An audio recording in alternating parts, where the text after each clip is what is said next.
16 जुलाई 1969 को Apollo mission launch हुआ और फिर 21 जुलाई 1969 को किसी इंसान ने पहली बार चांद पर कदम रखा। उसका नाम नील आर्मस्ट्रॉन्ग था और 16 मिनट्स बाद ऑल्ड्रिन ने उन्हें ज्वाइन किया।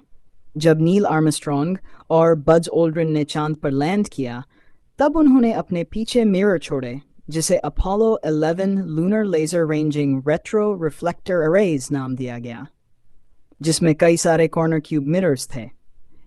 इन क्यूब मिरर्स का कमाल ये था कि जब भी इन पर लेज़र बीम शूट की जाती है तो ये रिफ्लेक्ट करके वापस उसी जगह पहुंच जाती है जहां से इसे भेजा गया हो। और कॉर्नर क्यूब को 46 सेंटीमीटर पैनल पर लगाया गया था।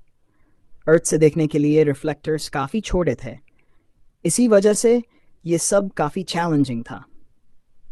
साइंटिस्ट्स ने सेंसिटिव फिल्टर्स और इक्विपमेंट यूज़ करके बीम्स को रिसीव किया और बीम को 2 हफ्ते बाद ह्यूमन आई से देखा गया। हर सेकंड एक फोटोन रिसीव हो रहा था और काफ़ी समय तक ऑब्जर्व करने के बाद हमने डिस्कवर किया कि चांद हमसे हर साल 3.8 सेंटीमीटर दूर जा रहा है, जिससे अर्थ की रोटेशन स्लो हो रही है। हमें ऐसा लगता है कि हमारा दिन एग्जैक्ट 24 आवर्स का होता है, लेकिन ऐसा नहीं है। ये कुछ छोटा है। मैं आपको कुछ दिखाना चाहता हूँ। ये डेटा 1 अगस्त 2023 का है और उससे एक दिन पहले का भी।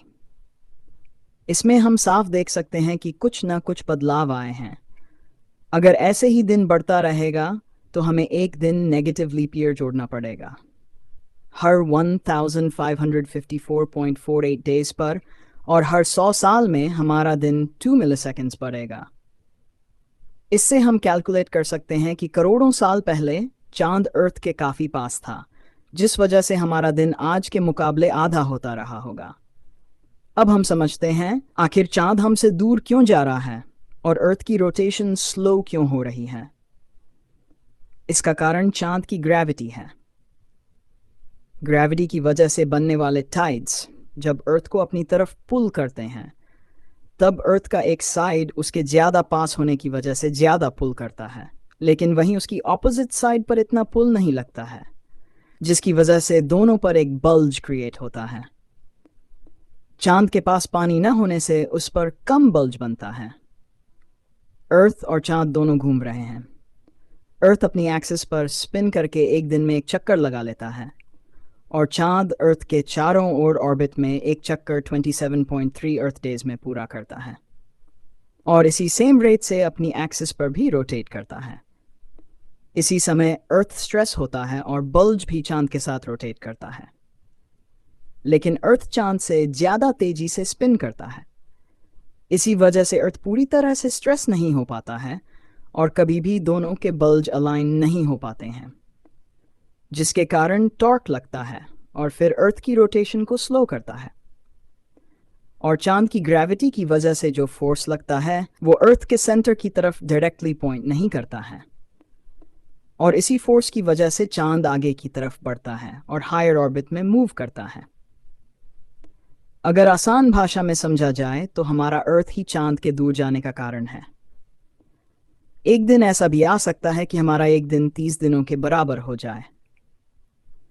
जैसा कि आप सबको पता है कि हमें चांद का एक ही साइड देखने को मिलता है, क्योंकि चांद अर्थ के साथ टाइडली लॉक्ड है। करोड़ों साल पहले चांद तेजी से अपनी एक्सिस पर घूमता था, लेकिन अर्थ की ग्रेविटी चांद की रोटेशन को तब तक स्लो करती रही जब तक चांद की रोटेशन स्पीड और ऑर्बिटिंग स्पीड बराबर नहीं हो गई। इसका मतलब चांद को जितना समय अपनी एक्सिस पर घूमने में लगता है उतना ही समय उसे अर्थ का एक चक्कर लगाने में भी लगता है।